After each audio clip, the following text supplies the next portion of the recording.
Praise the lord. ఈరోజు దేవుని వాగ్దానము, యెహోవా సెలవిచ్చినదేమనగా, నన్ను ఆశ్రయించుడి, నన్ను ఆశ్రయించిన ఎడల మీరు బ్రతుకుదురు. ఆమోసు గ్రంథము 5వ అధ్యాయము 4వ వచనము.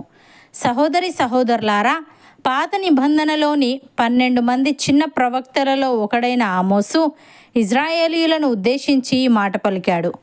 ఆమోసు ఇజ్రాయేలు యొక్క ఉత్తర రాజ్యంలో యరొబాము పాలనలో నివసించాడు. ప్రజల సామాజిక మరియు నైతిక అవినీతికి వ్యతిరేకంగా ఆమోసు ప్రవచించాడు. ఆమోసు గ్రంథం పశ్చాత్తాపం మరియు దేవుని న్యాయ విధులకు విధేయత చూపుతూ ఆయన వైపుకు తిరిగి రావాలని ప్రధానంగా తెలియజేసింది. ఈ వాక్యంలో దేవుణ్ణి ఆశ్రయించాలని, ఆయన ఆశ్రయించిన ఎడల వారు బ్రతుకుదురని తెలియజేశాడు. ప్రియులారా, దేవుణ్ణి వెతకమని ఆమోసు ఇజ్రాయేలీయులను ప్రోత్సహిస్తున్నాడు. అలా చేస్తే వారు జీవిస్తారనే దేవుని వాగ్దానాన్ని గుర్తు చేస్తున్నాడు. దేవుణ్ణి వెతకడం అంటే దేవునితో సాన్నిహిత్యం కోసం కోరిక, ఆధ్యాత్మిక ఎదుగుదల కోసం తపన మరియు ఆయన ఇష్టానికి అనుగుణంగా జీవించాలనే నిబద్ధత కలిగి ఉండడం. ఇజ్రాయేలు సమాజంలో ప్రబలంగా ఉన్న అవినీతి మరియు అన్యాయానికి విరుగుడుగా దేవుణ్ణి వెతకడం అనేది వారికి పరిష్కారంగా ఇవ్వబడింది. క్రొత్త నిబంధనలో కూడా యేసయ్య దేవుని రాజ్యమును, నీతిని మొదట వెతకమని చెప్పాడు. అలాగే తను వెతుకువారికి ఆయన ఫలము దయచేయువాడని హెబ్రీ పత్రికలో వ్రాయబడి ఉంది. ప్రియులారా, యెహోవా మీకు దొరకు కాలమునందు ఆయనను వెతకుడి, ఆయన సమీపంలో ఉండగా ఆయనను వేడుకొనుడి. భక్తిహీనులు తమ మార్గమును విడవవలెను, దుష్టులు తమ తలంపులను మానవలెను.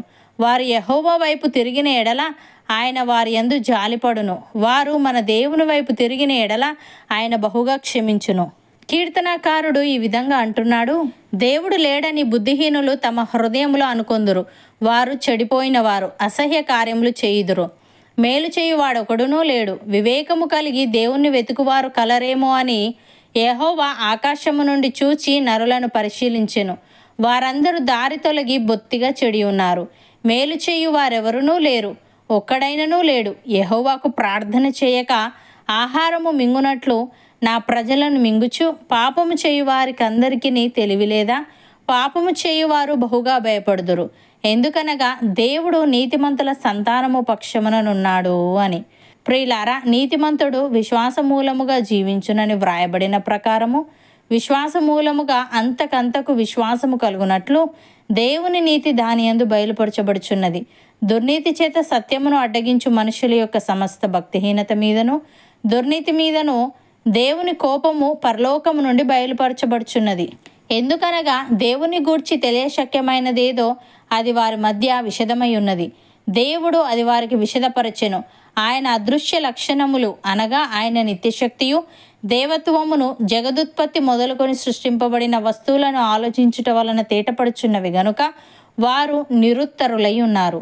మరియు వారు దేవుణ్ణి ఎరిగియు ఆయనను దేవునిగా మహిమపరచలేదు, కృతజ్ఞతాస్తుతులు చెల్లింపనూ లేదు గాని తమ వాదముల యందు వ్యర్థులైరి. అపోస్తలుడైన పౌలు హెబ్రీలకు వ్రాస్తూ ఈ విధంగా అంటున్నాడు: సహోదరులారా, జీవముగల దేవుణ్ణి విడిచిపోవునట్టి విశ్వాసము లేని దుష్ట హృదయము మీలో ఎవనియందైనను ఒకవేళ ఉండునేమో అని జాగ్రత్తగా చూచుకొనుడి.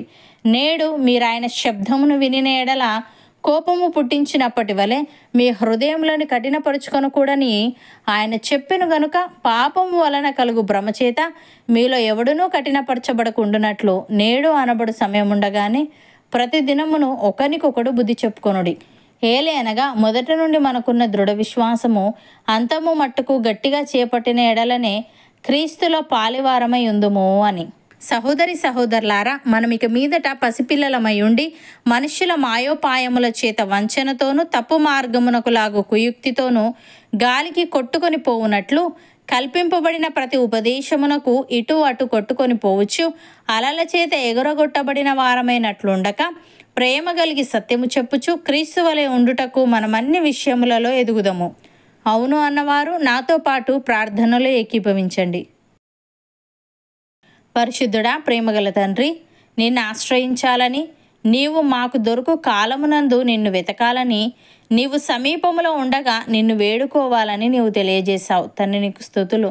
దేవా, మేము నీ రాజ్యమును, నీతిని మొదట వెతుకుచు అన్ని విషయాలలో నీకు విధేయత చూపుతూ విశ్వాసముతో ముందుకు సాగే వారంగా ఉండుటకు సహాయము దయచేయమని, పాపము వలన కలుగు భ్రమచేత మాలో ఎవడునూ కఠినపరచబడకుండానట్లు నేడు అనబడు సమయం ఉండగానే ప్రతి దినమును ఒకరికొకరము బుద్ధి చెప్పుకొనుచు మొదటి నుండి మాకున్న దృఢ విశ్వాసము అంతము మట్టుకు గట్టిగా చేపట్టే వారముగా ఉండుటకు కృపచూపమని, ప్రేమ కలిగి సత్యము చెప్పుచ్చు నీ వలె ఉండుటకు అన్ని విషయములలో ఎదిగే ఆత్మీయత మాలో ప్రతి ఒక్కరికి నీవే దయచేయమని యేసుక్రీస్తు నామమున ప్రార్థిస్తున్నాము తండ్రి.